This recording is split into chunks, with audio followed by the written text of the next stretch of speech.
last 3 weeks of this terrible stay-at-home pandemic, I have mastered the art of baking without dry yeast.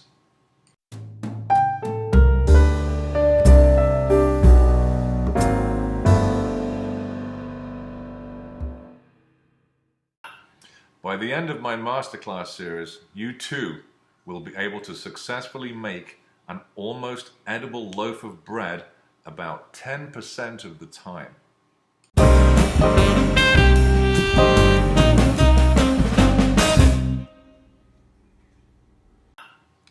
In this masterclass, I will share with you all my baking knowledge that I've gained through watching 3 hours of YouTube videos.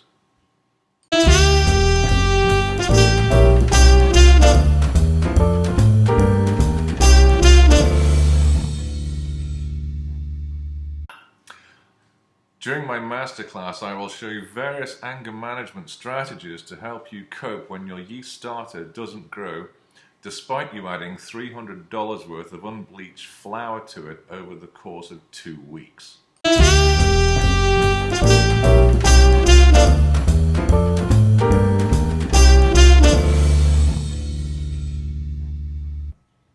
Okay, so I've just fed the sourdough starter and marked it with an elastic band, so over the next 2 or 3 hours this should rise up quite a bit because of the activity of the yeast. And here we are 2 hours later. As you can see, after the feeding, the yeast flour water mix has now more than doubled inside. Quite fantastic starter here, and that's really a good sign of a professional baker.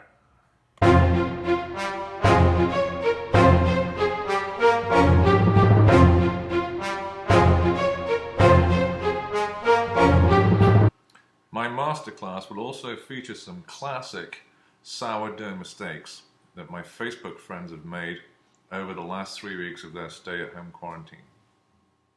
Some of you may be wondering why my apron says Demo Cook. When I ordered this apron, there's a letter limit on what they could put across the top of the apron.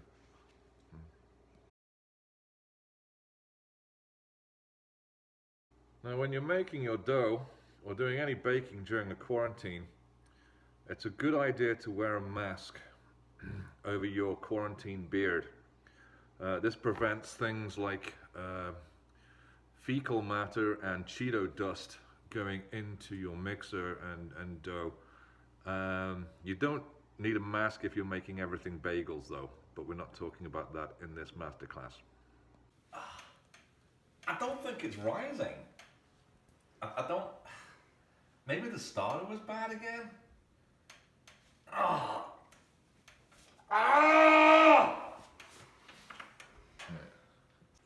this one looks okay. I think it's cooked.